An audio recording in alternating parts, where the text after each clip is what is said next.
Nós vamos conversar hoje com John Curtin. John Curtin está visitando o Brasil. Ele é originalmente da Inglaterra, passa boa parte do tempo também na Irlanda e em países da Ásia.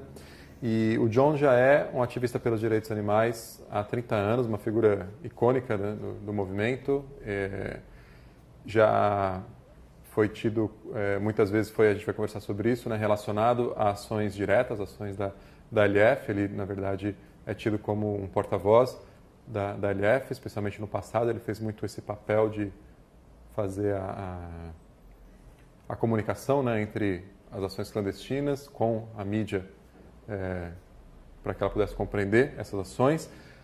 Trabalhou nos seus primeiros anos aí com ações de sabotagem à caça, o que na verdade são os primórdios, né, da LF, estão relacionados a ações de sabotagem à caça. John não se fixa a uma campanha específica ou a um grupo específico. Ele gosta de chamar um freelancer, né, um ativista freelancer, que circula por diferentes facetas do movimento, e ele é um seguidor também dos ensinamentos de Buda, né? John, thanks for being here with us and giving us the chance for this interview. No problem. Pleasure is mine. John, when was your first contact with the animal rights movement, or how did you get involved with the animal rights movement?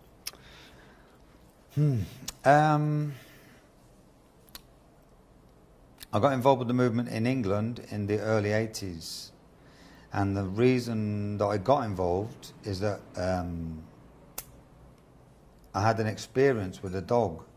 Died in my arms. Took him 2 days and 2 nights to die.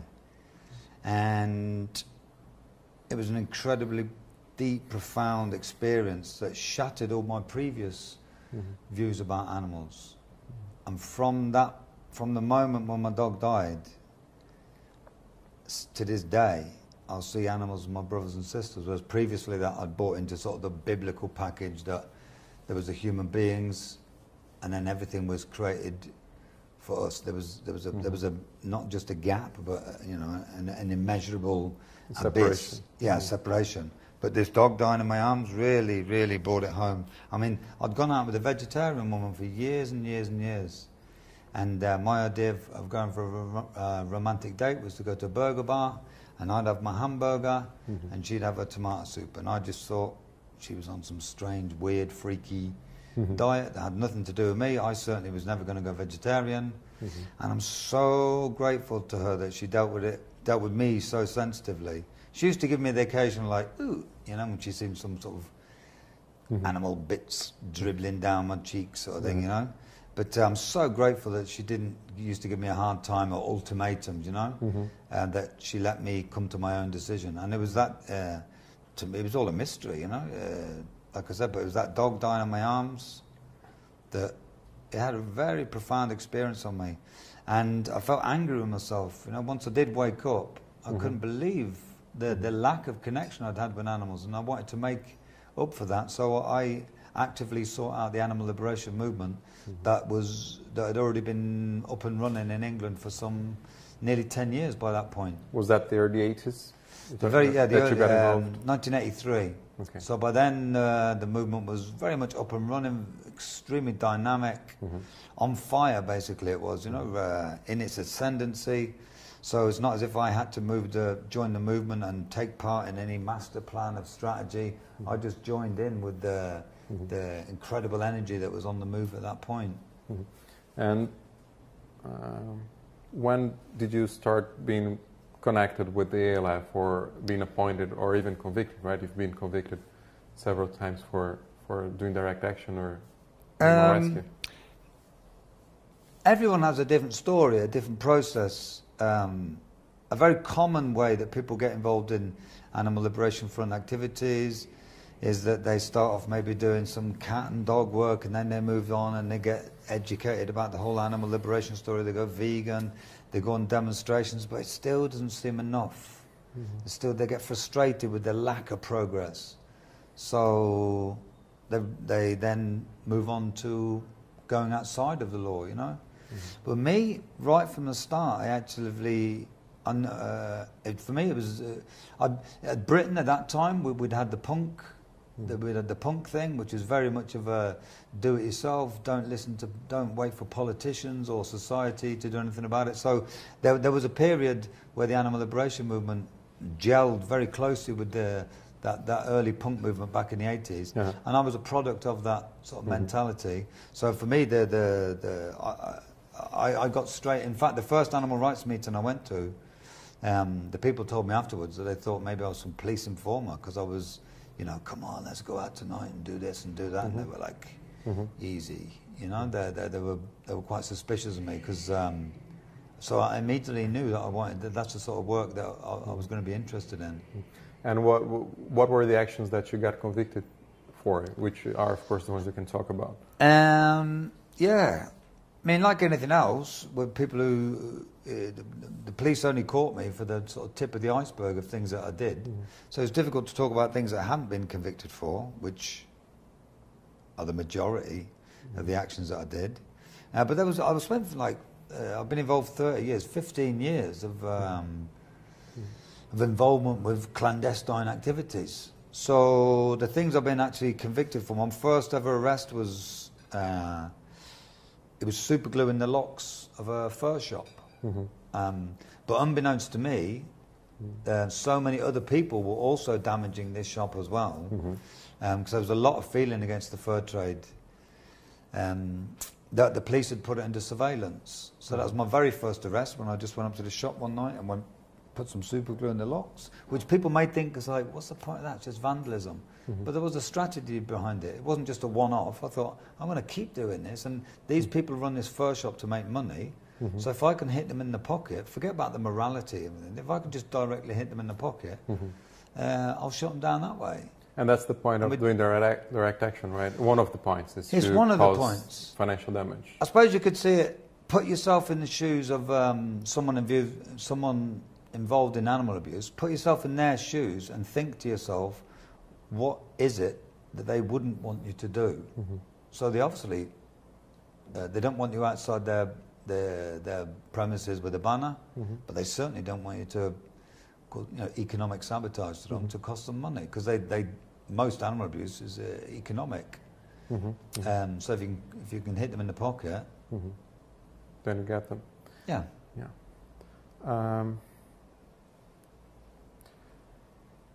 When we look at the movement in Europe today, especially in the UK, I say mostly in the UK, there's a lot of repression going on, and part of that, I assume, have to do with the propaganda of the ALF, or how much you've been effective in affecting industries. And of course the industries will pressure the government so that they will build more repression to try and silence the animal rights activists or incarcerate them. How do you analyze that? The current repression state that is happening in the UK, has it got to do with ALF actions by itself? Has it got to do with other fronts of the movement that might have taken a wrong path as far as public relations is concerned? Yeah, I mean, like everything else in life, there's very paradoxical when you look at the situation in Britain concerning the repression against us. Because when I talk about say when I joined the movement in the early 80s, the movement was very, there was a total connection really with illegal direct action. Even if people weren't involved in Animal Liberation Front activities, they were supportive. All the major national societies supported it. The media supported it. The media used to give it positive coverage. But when I look back at it now, that was more of a honeymoon period. Maybe they just thought we were some quaint animal lovers, they could patronise, and once there were some changes made, then we would quieten down. But the Animal Liberation Movement went from strength to strength to strength, and it was when we actually began to close down companies affiliated to large multinational companies, that those people that run those mega companies, they woke up to the actual threat that we are to the status quo, because we are a threat to the status quo of this society. I like a quote from Gandhi: "What do you think of Western civilization?" He said, "I think it would be a very good idea." So we've got a situation now where the police will come down, like a ton of bricks for just going on the street with a banner, which was unthinkable when I first got involved. And now the movement is far less radical. There's far less illegal actions taking place in England now, yet we get far more repression. So if you look at the graph, radical actions have, let's be truthful about it, they've dipped, but the police repression has actually massively increased. So I think the main reason for it is the fact that we're suffering a backlash now as a result of the successes, of the victories. Because we've put it on the map. And now we're in a situation where, vegetarianism and veganism is becoming mainstream. Every person in Britain has got somewhere in their family, somewhere along the line, that's connected with, that's turned their back on animal abuse. So our success has created a reaction.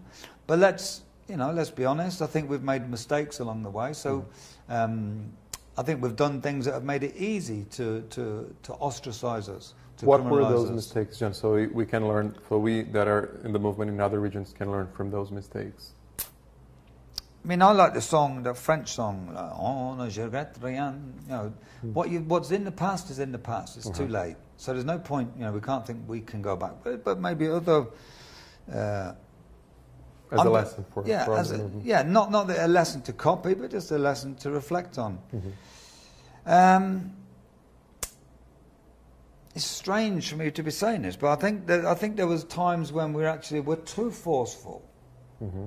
I think we had a time when we could believe that we can, because we were beginning to have successes, that we can actually change society by smashing things, by operating clandestine, by operating, hitting these multinationals in the pockets with criminal activities. But that's ridiculous. That idea that we can force society to become compassionate is it's a fantasy.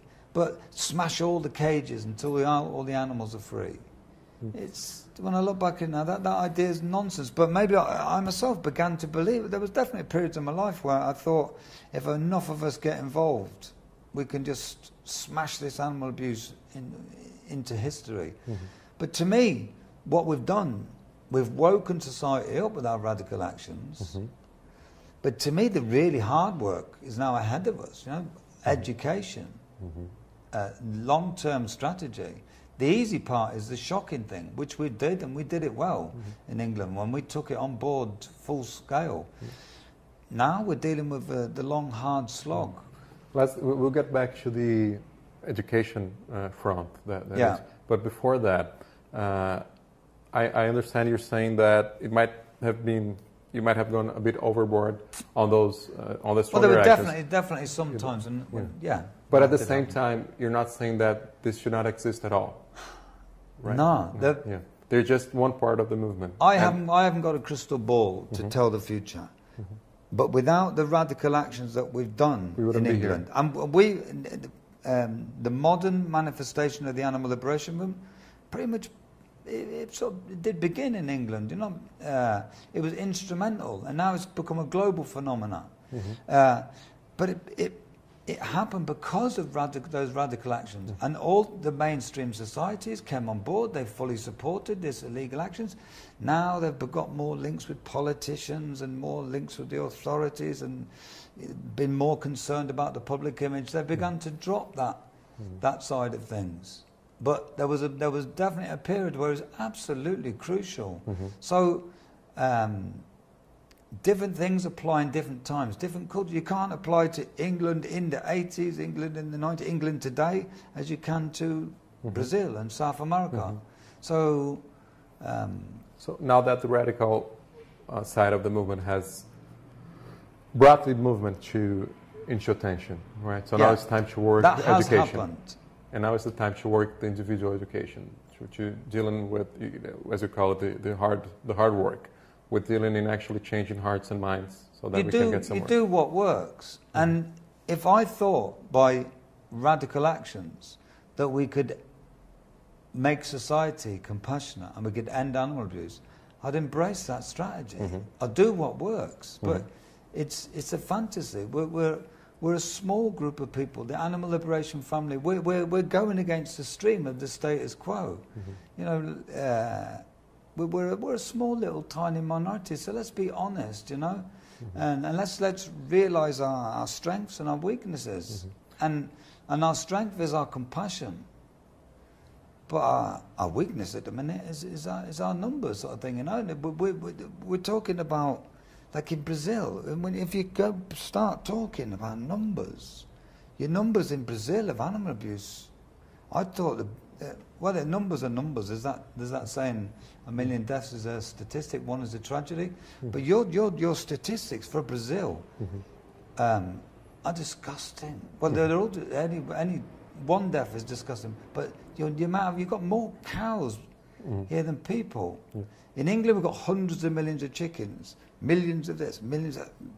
You get to the billions when you get to Brazil.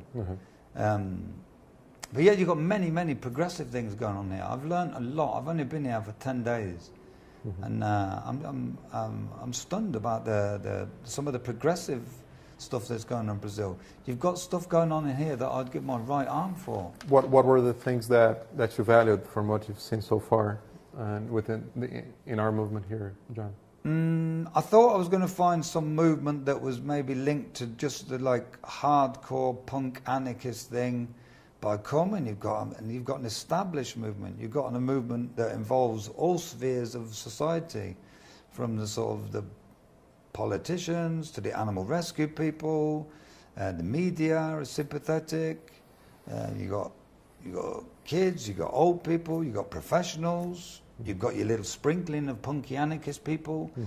And the things like you've got in your constitution, I think it's the only country in the world where you've got a law prohibiting the hunting, the shooting of animals. I don't know if you're aware that I think you're the only one in the world. I've just been working in Sri Lanka, which is a Buddhist country, where they haven't got a law forbidding shooting, but if someone was to shoot a bird, the community would ostracise you. They thought you're insane. Then you don't need a law. Yeah, so they haven't got a law. But here you've got a law, but generally across the board, people frown upon the idea of killing for fun, killing for pleasure. In England, every time I'd go for a walk in the country, I hear people, well, the Queen, you know, the Queen loves nothing more than to go killing birds for just a day out. Whereas in Brazil, that sort of, that just mindless... The Queen still does hunt. I mean, she still lift a gun and all that? I mean, yeah, she still goes out hunting. Yeah. You would think people might change taste with time, right? Just because of their age, but the Queen still does actually actively hunt. There was a picture of her about 3 years ago, hitting a bird on the head with a stick that had been shot that still wasn't dead yet. Oh, wow. And as for her husband, he loved, if he could, he'd shoot anything that moves. That tells us how hard it must be for you to work on the campaigns against hunting in the UK, because it's like the aristocracy, or the people that are on the spotlight, they're actively supporting and actually performing the hunt, right? So yeah, you guys probably have a hard time in sabotaging or going against the hunt. We do. You know, people are being killed. People are being killed going up against the hunt. You told me that it was actually fox hunting was prohibited in England recently, but it still happens. After decades of really hard campaigning, we finally got a law and a statute, unbelievably, which banned fox hunting. And the fox hunters, which in England are the aristocracy, they're the judges, they're the old boy network. They said, the judges said, we're going to carry on. And they've totally ignored the law. And if you now in England, if you go and try and stop an illegal fox hunt, you'll still be arrested by the police. The activists will be arrested for trying to enforce. Yeah. To do what the police should be enforcing. Yeah. Right. And from just going back to your experience in Brazil before we end, John, from what you've seen, it's only been 10 days, and you're telling me how much, even in a shocking way, it was for you to realize what the movement is, because you did not expect it. But from what you were able to feel and perhaps analyze, What advices would you have for a movement here? I'd be really reluctant to give any advice, but people have been really interested to hear my story. Mm-hmm. And some stories about the history of and other countries that I've been to, and tell me about the animal liberation movement in Europe and England. But I'll be reluctant to give advice because I don't understand mm-hmm. your situation here. Mm-hmm. My advice would be, don't. It's so easy when you open your hearts to animal suffering to become in a way destroyed by it, to go down that world of hatred where you begin to have hate in your heart for the people that do it. Mm-hmm. Keep on to that original message of love and compassion that got you into the movement. And be careful what you do. Be careful about I mean, I'm talking about someone who supports illegal direct action, but still, if you're going to even go to those lengths, be responsible for your actions, and don't just do things because you're just full of anger and hatred, because that'll just make you do unskillful things. Mm-hmm. So be careful about that level, and be careful about, like with me, you know, when I was eating meat in front of my girlfriend, mm-hmm. I'm so grateful she didn't used to shout and scream and give me ultimatums. Mm-hmm. She used to occasionally go, ooh. But that's not to say that we can all sit down and hope animal abuse is going to go away. There's lots of hard fighting ahead. But this is not George Bush versus Bin Laden. You know, this is not the goodies versus the baddies. Mm-hmm. We've got to go deep, deep, deep down into tackling some really entrenched ideas. So don't be angry at the individuals you come across. Mm-hmm. Animal abuse in this society is the norm. Mm-hmm. It's normal, you know. Mm-hmm. So be careful not to get consumed by hatred. Mm-hmm. I spent time when I was consumed in hatred, and it made me do things that I think were unskillful, and I wouldn't want to repeat. And the only other advice is keep the way you're going.